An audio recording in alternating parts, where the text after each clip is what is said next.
बच्चों, ऋण पत्रों के लेखांकन के दौरान आपने देखा कि किस प्रकार कंपनी अपनी अतिरिक्त आवश्यकताओं को पूरा करने के लिए, यानी कि जब उसको पूंजी की अतिरिक्त आवश्यकता होती है तो उसको पूरा करने के लिए ऋण पत्रों का निर्गमन करती है।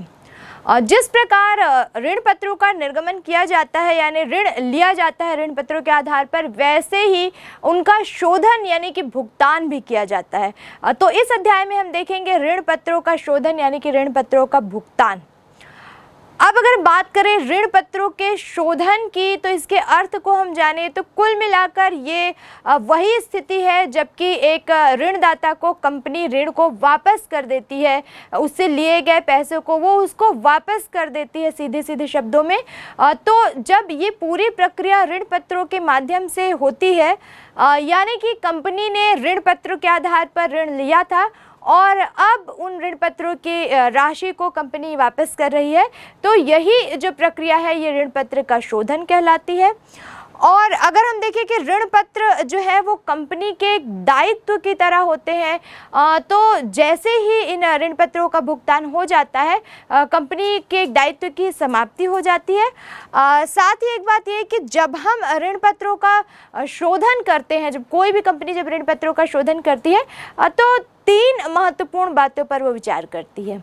आइए देखते हैं कि कौन कौन से तीन महत्वपूर्ण बातों पर विचार करने होते हैं।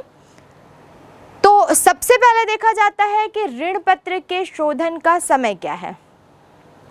ऋण पत्रों के शोधन के लिए या तो एक निश्चित अवधि जो निर्धारित की गई है उस अवधि की समाप्ति पर शोधन होता है, और या उस अवधि की समाप्ति के पूर्व ही शोधन हो जाता है।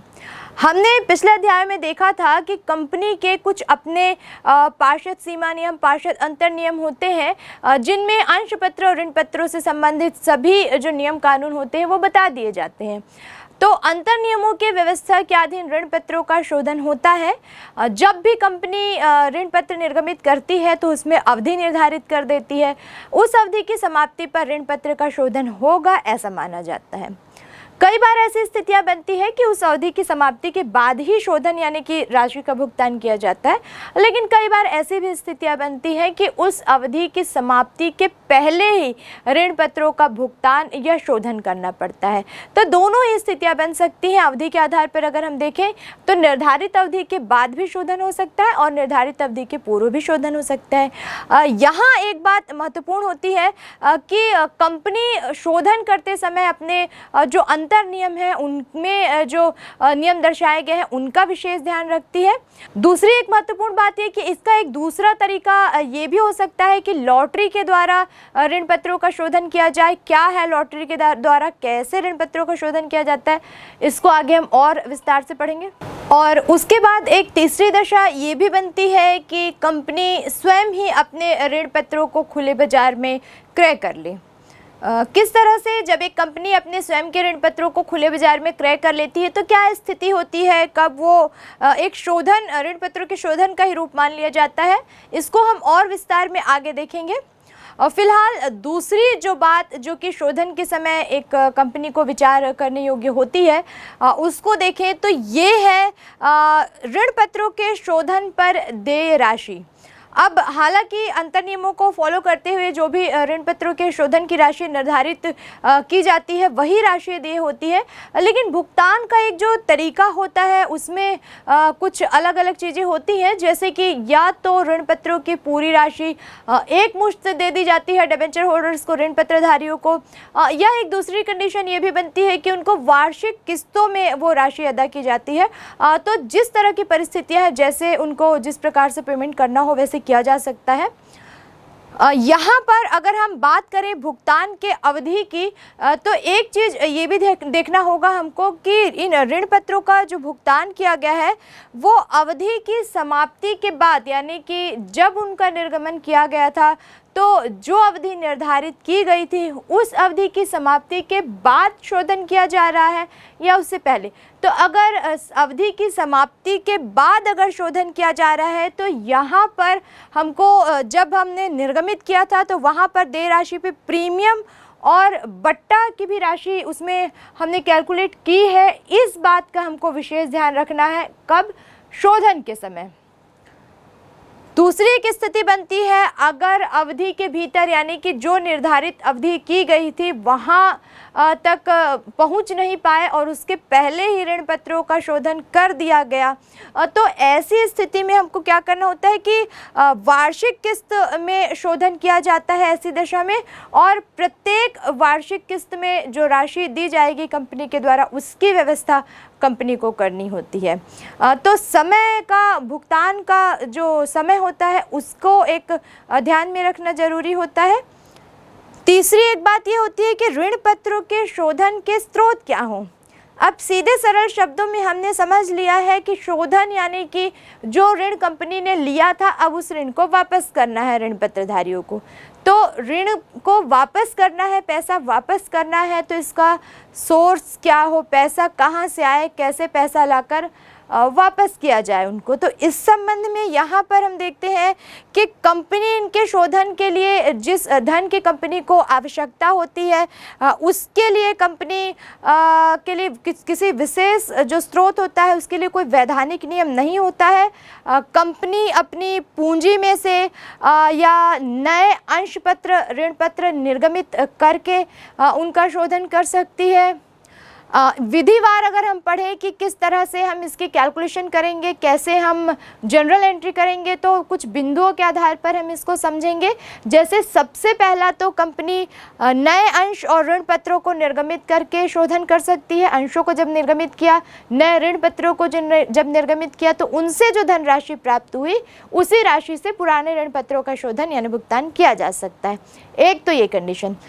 दूसरी, संचित लाभ की राशि में से कंपनी क्या करती है, प्रत्येक वर्ष शोधन, क्योंकि उसको करना ही है, आज नहीं तो कल भुगतान तो करना ही है, तो इसके लिए एक संचिति का निर्माण कर लेती है। तो संचिति में जो अमाउंट है, लाभ की जो राशि है, उसमें से अगर वो पर्याप्त राशि है तो उसमें से भुगतान किया जा सकता है।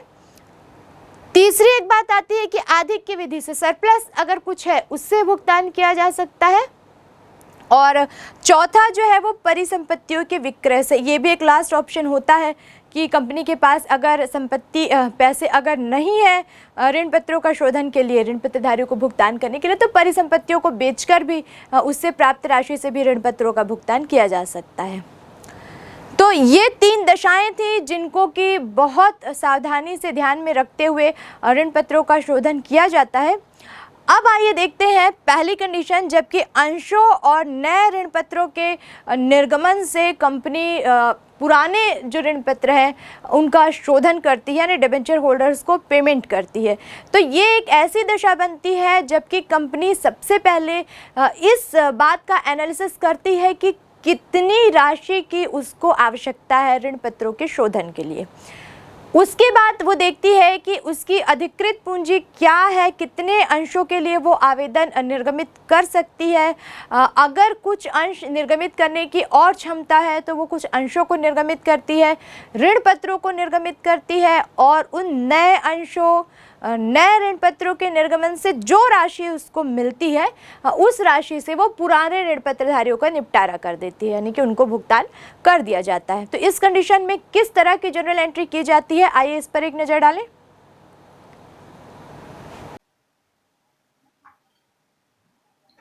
ऋण पत्रों का शोधन सममूल्य पर हो सकता है या प्रीमियम पर। ऋण पत्रों के शोधन के लेखांकन की प्रविष्टियां इस प्रकार होगी। जब ऋण पत्रों का शोधन सममूल्य पर किया जाए, debenture account debit to debenture holders account. जब शोधन की राशि डिबेंचर होल्डर अकाउंट में ट्रांसफर की जाए, debenture holder account debit to bank account. दूसरी कंडीशन, जबकि ऋण पत्रों का शोधन प्रीमियम पर किया जाए। इसके अंतर्गत पहली प्रविष्टि होगी डिबेंचर अकाउंट डेबिट। इस राशि को जब डिबेंचर होल्डर अकाउंट में ट्रांसफर किया जाएगा तो प्रविष्टि होगी debenture holder account debit to bank account. जब डिबेंचर होल्डर्स को पेमेंट किया जाएगा उस कंडीशन में एंट्री होगी debenture holder account debit to bank account. क्योंकि ऋण पत्रों के शोधन पर जो लाभ होता है वो पूंजीगत लाभ होता है, इसलिए ऋण पत्रों के निर्गमन पर होने वाली जो कटौती होती है उसको अपलिखित करने के लिए इसका प्रयोग किया जाता है।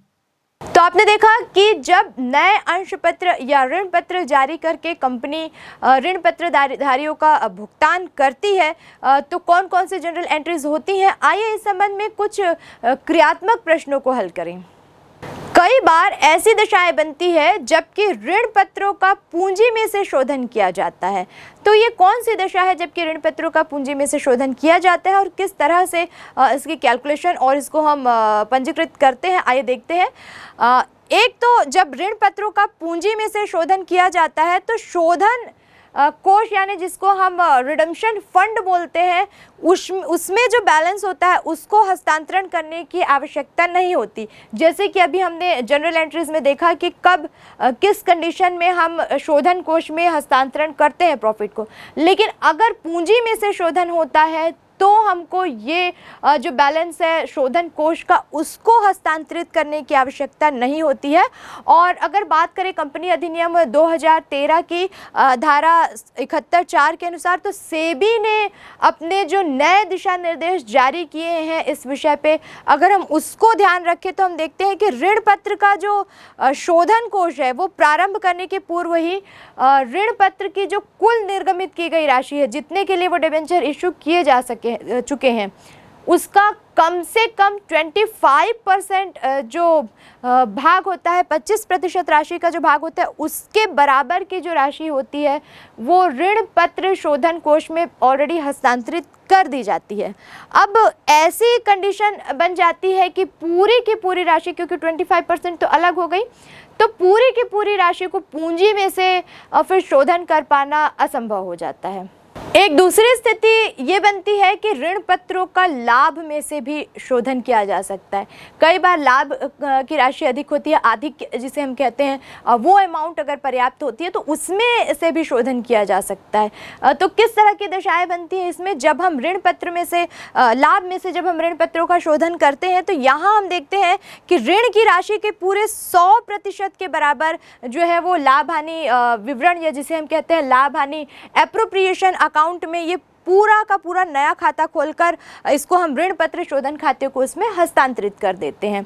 अब इन आधार पर जो सेबी के जो दिशा निर्देश दिए गए हैं उनके आधार पर हम जो जनरल एंट्री करते हैं, कितनी अमाउंट हमको शोधन कोष खाते में हस्तांतरित करनी है और किस तरह से उसको हमको पेमेंट करना है, इस पूरी प्रक्रिया को समझने के लिए आइए इसकी जनरल एंट्री पर एक नज़र डालें। तनिष्क लिमिटेड के पास 4,10% ऋण पत्र शोधन के लिए बकाया थे। इनके शोधन के उद्देश्य से कंपनी ने 6 लाख के 9% ऋण पत्र निर्गमित किए। कंपनी ने ऋण पत्रों से प्राप्त रकम से ऋण पत्रों का शोधन भुगतान कर दिया। आवश्यक जनरल प्रविष्टियां कीजिए। यहाँ हमारी जो फर्स्ट एंट्री होगी वो होगी 6 लाख रुपए जो एप्लीकेशन मनी रिसीव होगा इस पर, उसके लिए हम एंट्री करेंगे। तो नॉर्मल जो हमारी एंट्री होती है वही होगी। फर्स्ट एंट्री हो जाएगी bank account debit to 9% debenture application and allotment account for application money receive 6 lakh से हम इसकी एंट्री करेंगे। दूसरा, जब हम इसको ये जो 6 लाख हमको मिला है उसको जब हम डिबेंचर अकाउंट में ट्रांसफर करेंगे तो यहाँ हमारी जनरल एंट्री हो जाएगी 9% debenture application and allotment account debit to 9% debenture account 6 lakh से हम इसकी एंट्री करेंगे। अब ये जो डिबेंचर है उस पर जब हमको शेयर होल्डर का पेमेंट हमको जब ड्यू करना होगा तो उसके लिए हम एंट्री करेंगे 10% debenture account debit to debenture holders account for 10% debenture transfer to debenture holder account. तो यहाँ पर ये जो 4 लाख रुपए शोधन के लिए ऋण पत्र थे उनकी 4 लाख रुपए की अमाउंट यहाँ पर हम लिखेंगे। और अब जबकि हम इन डिबेंचर होल्डर्स को इस 4 लाख रुपए का पेमेंट करेंगे तो पेमेंट के लिए यहाँ हमारी जनरल एंट्री हो जाएगी debenture holder account debit to bank account 4 lakh से।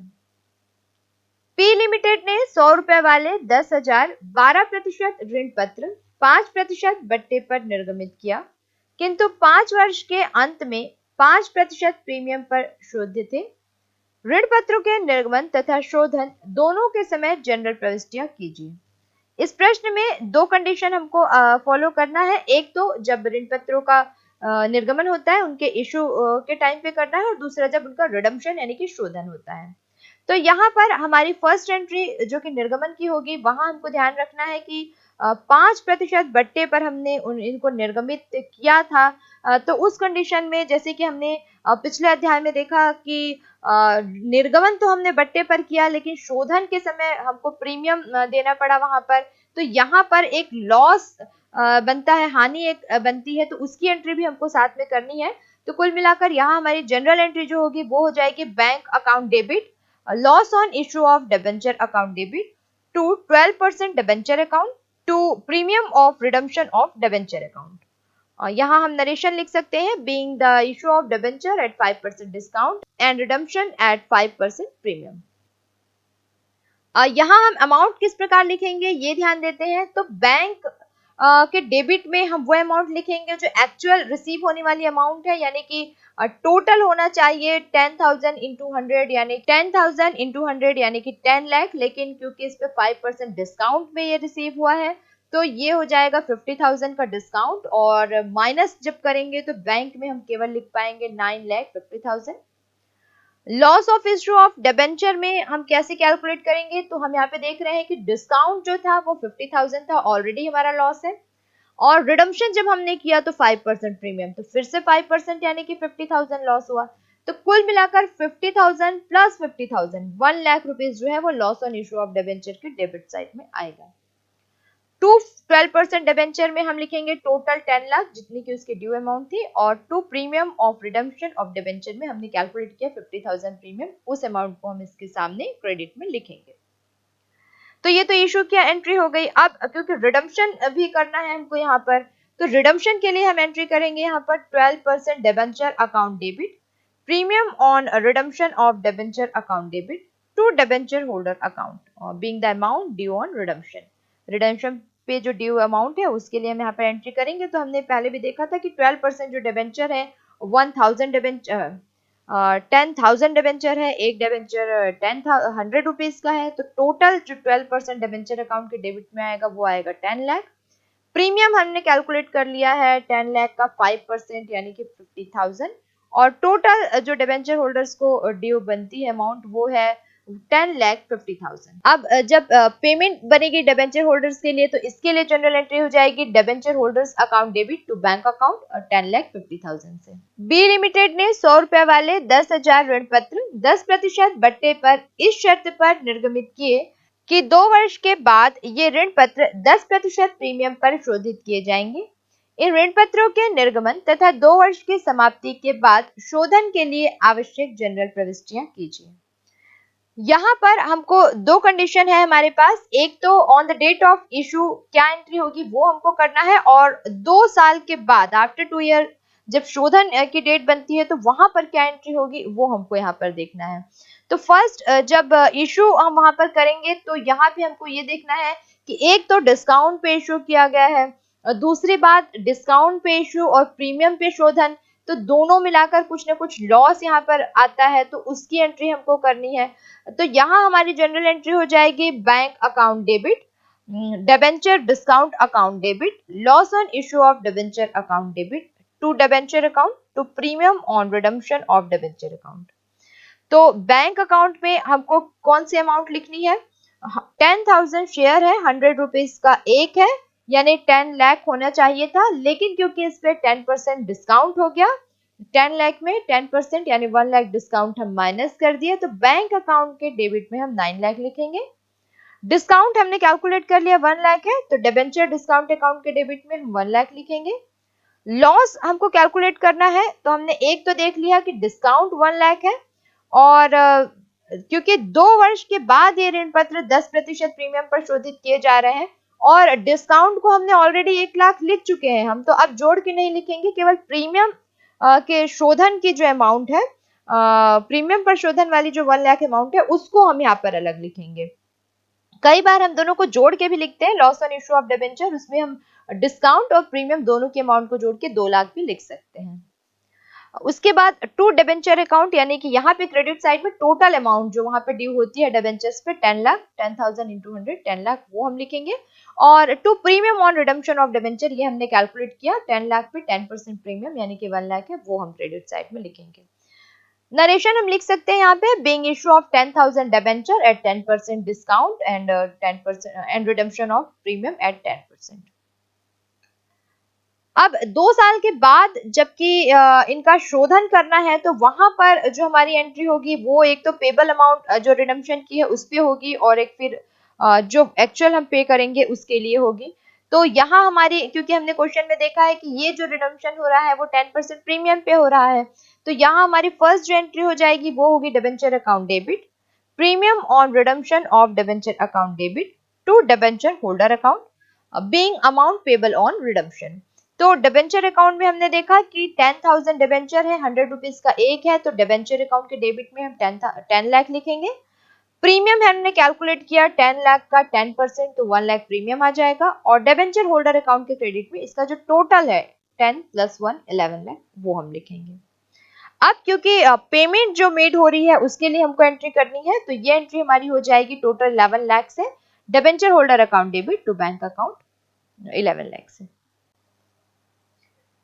ऋण पत्रों के शोधन के लिए जारी सेबी के दिशा निर्देश, डिबेंचर रिडेम्पशन रिजर्व और डीआरआर का निर्माण केवल गैर परिवर्तनीय एवं अंशतः परिवर्तनीय ऋण पत्रों को केवल गैर परिवर्तनीय हिस्से के लिए ही किया जाना आवश्यक है। दूसरा, शोधन प्रारंभ करने से पहले ऋण पत्रों की कुल राशि के कम से कम 25% के बराबर डीआरआर बनाया जाएगा।